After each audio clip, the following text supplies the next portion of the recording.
Hello, and this is the Mitt Romney Report, and I'm going to first give you a little tidbit. There is some commentary from people from outside the United States, which, by the way, if you're not a part of the United States or have lived here, then you're not going to have the full picture of the American politics, because you're not going to have the experience of the freedoms, for the most part, of what we experience. And the biggest attacker of Governor Romney is Christopher Wray, a very pessimistic Englishman. If you remember American history, English should be pessimistic with the United States. We gained our independence from them through fighting. But something else I want to touch on is this, some of these reports from like the New York Times. I'm actually going to read one that's called Assessing Romney's Chances. And it says this on the election section from Mitt Romney, by the way. Mitt Romney is best known for his credentials as a business executive. He served as Massachusetts governor for one term. He has been running for president nearly nonstop since 2007. But his strength as a businessman is an advantage in an election dominated by economic discussions. Mr. Romney is trying to persuade voters that President Obama's policies have not worked, that he should be elected to complete the nation's economic recovery. The room for error for Mr. Romney is much narrower. He must win several states that voted Democratic 4 years ago, particularly the combination of Florida, North Carolina, Ohio, and Virginia, and at least one other state. His campaign is also trying to catch up with the president's team, which has been steadily building an organization for more than a year. He must energize Republicans while appealing to independent voters, including many of those who supported Mr. Obama last time. Now, the reason for this being such a scary situation is that if we understand one massive issue, is our president has imposed his own ideologies and pushed them on the American people for 4 years. Whereas you got Mr. Romney here, who has vowed that he will not impose his own views, for the most part, on the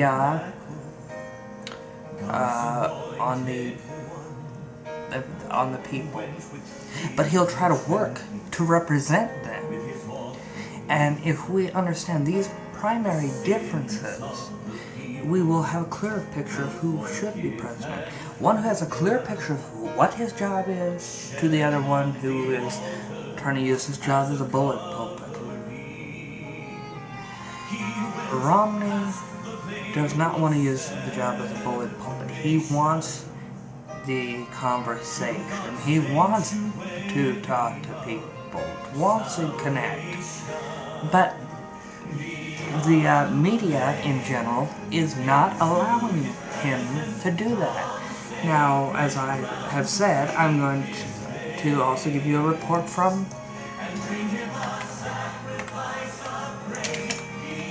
another source as well.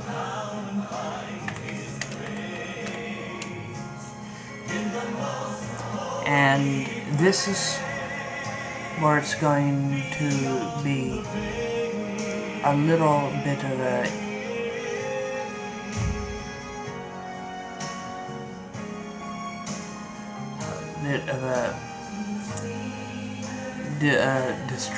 destructive point.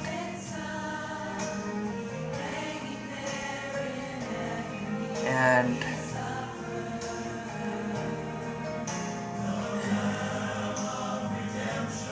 job approval rating for Obama is not even at 50%. According to Real Clear Politics, his approval is at 49.8%, not even 50%. And his disapproval rating is a slightly bit lower, but still there, 47.1, with a spread of 2.7.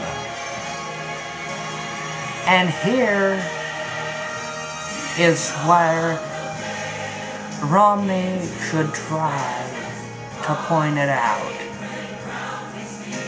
Americans believe almost half of the United States believe that this country is on the wrong track at 55.3, a little over half. If we could get the Romney campaign to actually pay attention to this, we might see something that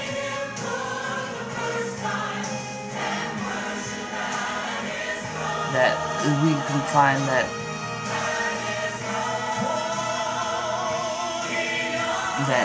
these problems.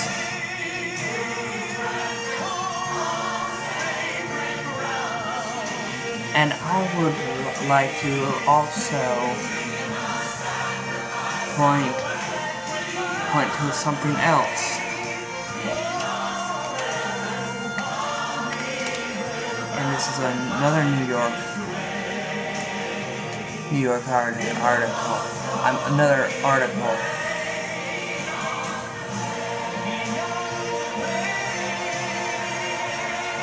And I want to be declared as we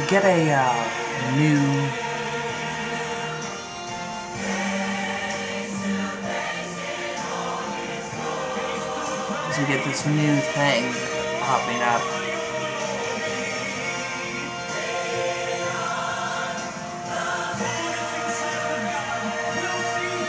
This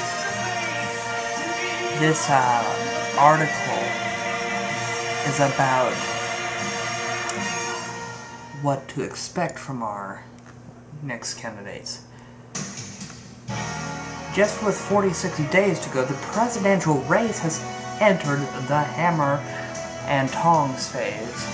From here on, it's a day-to-day messaging war, with President Obama and challenger Mitt Romney taking dramatic different views on how the fall campaign conversation should be framed. Here's a quick look at the topics each of the two sides would like to take up in the 12 days before the October 3rd first presidential debate. Obama would like to talk about the 47%, Romney's videotape comment about the victim 47% of Americans who are dependent and unwilling to take responsibility for their lives. Romney tried to remold his language, secretly videotaped in May, and change the subject, but so far he has not succeeded in recovering from a misstep that seemed to reveal him as out of step with the average Americans. And then we get to taxes, how the Republican challenger would roughly 14% of his income in 2011, taxes less than a lot of working class, middle class Americans. Obama would add, whenever possible, that Romney wants to guarantee lower taxes for himself and other top tax brackets by extending Bush-era tax cuts. Tax Part 2, where, let me stop there. That is a lot of hammering there. But what is the biggest factor in our economic challenge? On the first thing, Romney would like to talk about jobs. How jobs just won't come back the way they have in previous recoveries.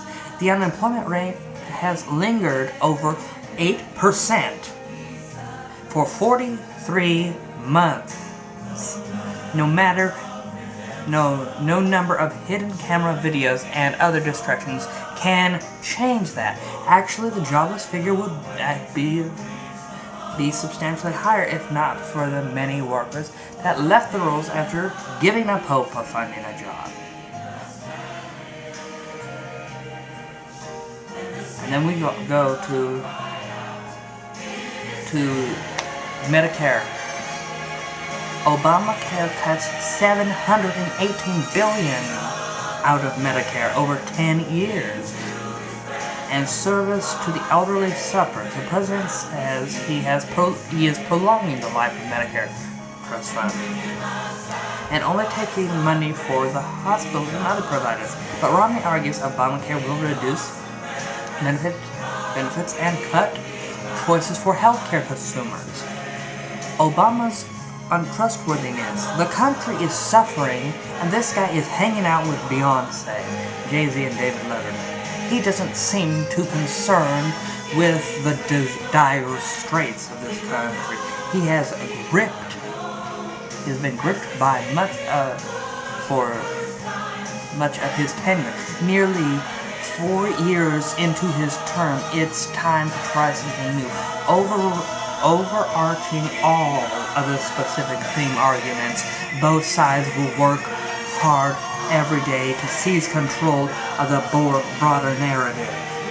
The voters will hear the Democrats pressing the idea that Romney is fumbling and bumbling his way to defeat. The left's TV outlet MSNBC spent much of Friday afternoon with stories depicting Romney as a buffoon who can't get his campaign on track. Comedian Chuck Nice, how ironic, visiting MSNBC, Al Sharpton said Romney had become an easy butt of jokes. Mitt Romney is to comedy what Mr. Softy is to ice cream, Nice said. So easy to serve up. The Dems will keep highlighting the several state polls where Obama has managed to gain measurable leads. The Republicans, in contrast, will continue to emphasize the razor-thin margin between the two candidates in national polls and the eternity. In political terms, that remains before November 6th. In the GOP construct, the race remains wide open. Undecided Americans will decide elections. Won't take a really close look at until the October debates. When they check in, they will like what they see in Romney and be assured he is the right man to get the country running again, while MSNBC makes Mitch a joke. Fox News styles the president as a threat who's ever probing for ways to expand the role of government and apologize for American values. The sad fact is, reading that, all those reports, it shows a clear bias in our media. And yes, there is a bias. I hate to say it, there is. And when it comes to jobs, we need someone who actually will do something about it. We need a president that will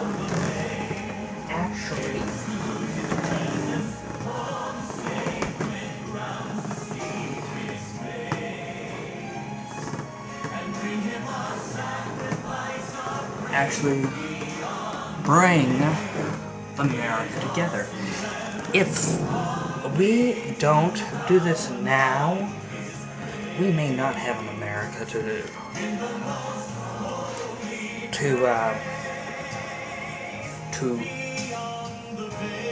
actually stand.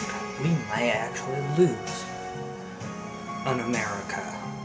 We need to actually study the candidates. Don't just, find somebody who you like. That is actually, can be the most destructive thing you can do, is to pick a candidate that you like. If you pick a candidate that you like without knowing their positions, knowing what they're there to do, what they plan to do, you could actually risk and assist in the destruction of a nation. You must understand the issues. It's not just policy this time. It is getting us as a country to survive. We must understand this. It is the point of this election, is keeping America in a way to survive, and hopefully eventually thrive. And what I see is, I'm going to do this right now. I don't know a lot of people who would agree with me on this, but hopefully you guys can see this. The jabs that Obama has made at Romney, the kind of jabs, show me a desperation to keep his job. If you have somebody that after their contract term, close to the end of their contract term, just to try to get you to redo a contract, attacks the challenger who is in conversation, and you keeps him without any real things to bring to the table, what are you gonna do? You're going to get rid of that person. And from what I see, is President Obama is doing just that. He's attacking the challenger. See, Americans who may view this video, remember, this election is not about the likability of a candidate, but can they actually do the job? We need to look at their history before we make a judgment. I've done that. There is evidence in favor of Romney, and very compelling evidence that Obama should not get another term. Not a single trade agreement with China or any international body, which is the lowest amount that any president has ever done. That's even lower than Bush, to be honest with you. And if you are dissing Bush and are a Democrat, this president did a lot lower his first term. At least Bush did a few of them. Clinton, most of his economic growth, he was riding on the slow growth and steady growth of Presidents Ronald Reagan and George Bush Sr. So Clinton is not even worthy of calling himself a jobs president. The history books will share with you that even though he presided over the largest economic growth, it shows that was actually started under a Republican.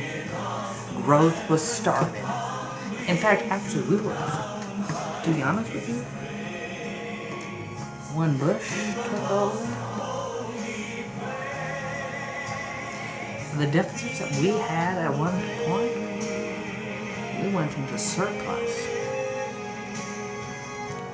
And it was Obama's campaign rhetoric and the housing market that caused the collapse. So it is directly related to Obama because of his dumb speech. You know, I'm not racist. I would have voted for Herman Cain if I thought he actually had a chance. Business people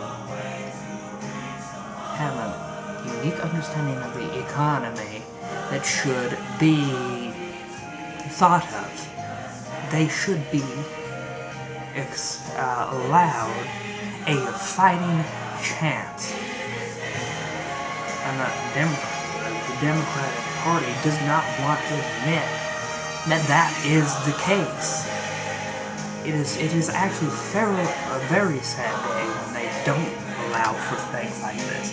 It is sad for America when they are so focused on an election that they do not look at what the American people need. One time I thought neither party represented an activism. Today I see a clear difference in definition. The Republican Party is being activistic to the needs that we are facing. They are. As a whole. There may be some little branch do here and there that might not really doing it, but I can tell you that they are. California needs a new senator because our current senator has presided over failed policies herself. Dianne Feinstein. We need Elizabeth Emkin.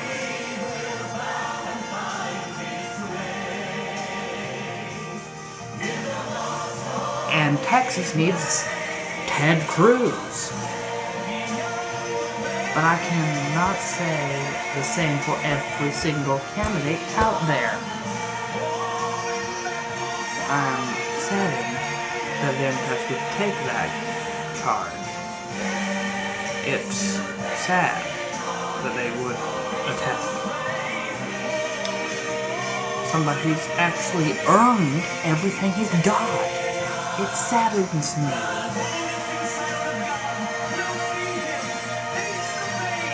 So I want to do and ask one question. If they attack success, then what are they promising? The simple answer is failure. That is exactly what they are promising. They are promising hardship on you and your family. Because they don't have an answer to the problems. Romney has an answer to the problems. And these Democrats just want to tear him apart because he's not in their plan. For being popular. Right now it's not about being popular that we need somebody who actually can do something. You understand? If we can do this and actually have people who can lead and actually put a plan that actually works together, then that will be the best thing for America. Thanks for your time.